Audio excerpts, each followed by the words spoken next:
What is pre-construction information? Well, pre-construction information is a government guideline set out that every building contractor needs to prepare information and give it to the client before any construction work or building work takes place. Number one, the building contractor's details. So the building contractor should give you all of his details, including the name of his company, how long he's been trading for, his address and his experience, and what experience he's had in pricing and building your project. So say for instance that your guy or your potential building contractor has only ever built single story rear extensions, but you've got a 2-story side and rear extension and a loft conversion. He probably hasn't got enough experience in dealing with your job. So all this information, or the first lot of information, is all about the builder and his experience, how long he's been trading for, and what qualifications he's got. Subcontractors. Well, we need to find out a little bit more information about the subcontractors that your principal contractor is possibly going to use.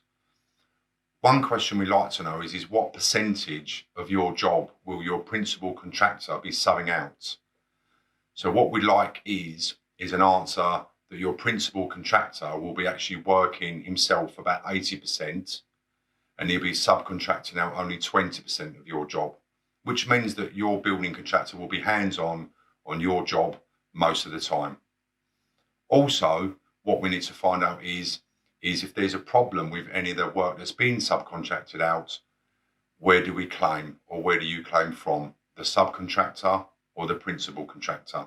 Also, if your principal contractor is subcontracting out most of the work, it means that he's just the middleman, and this will increase the price of your building project. How will my building project work? Well, these are questions like, where will the skip go? How will you protect the driveway? Will we be having any of the utilities cut off, and if so, for how long? Things like, when you provide the quotation, can you break things down into trades and amounts?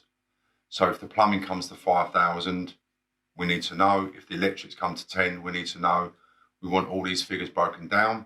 Another thing is, where will the building contractors use the toilet? So do you want the building contractors in your house using your bathroom or downstairs cloakroom, or would you like them to set a portaloo up outside your property?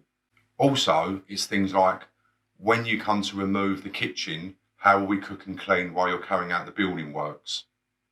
There's important questions that paints the picture of how this whole project will work. Health and safety. What we'd like is the principal contractor to take responsibility of all health and safety aspects on your building project. And what this should do is make him aware of his own, not only of his own health and safety, but all the health and safety of the people on that site, including yourself and the subcontractors. Pricing and payments. Well, what we'd like to know is obviously how much your building project comes to, how much your building contractor wants as a deposit, and how much he wants every week or every month that the building work's being carried out. What I think is fair is if a building contractor takes a deposit from you, a small deposit, to secure his job, and then I would advise that the building contractor spread his payments over the duration of the job. So let's say your building project comes to £100,000. Well, my advice is, if it's £100,000 and your building project takes 10 weeks to carry out, then he should be only asking for £10,000 every week. So the building contractor carries out a week's work, details that week's work, and then asks for a £10,000 payment. So then the last payment, he carries out the last final week's work and receives his last £10,000 payment. I think that's the fairest way for your building contractor to structure his payments. If a building contractor asks you for a large deposit, I think it's not very fair, because it means that he will be having or holding a large amount of your money for no reason at all. All good building contractors should have good subcontractors that they work for a long time and that are trusted with their payments. Also, have good credit terms with suppliers. So there's no need for your building contractor to take large amounts of money from you up front, because he should be accredited and have good credit scores and good relationships with his subcontractors. Unusual or significant items. Well, these are things like, if, say, for instance, your ground level runs away quite steep from your property, you may need extra foundations or extra excavations to build up the floor levels.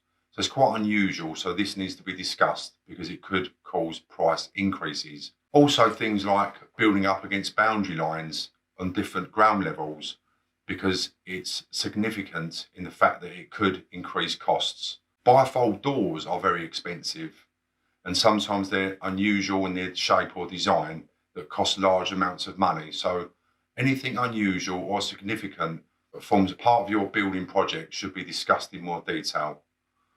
Foundations is one, steels is another, big roofs, big skylights, big bifolding doors, or knock-throughs.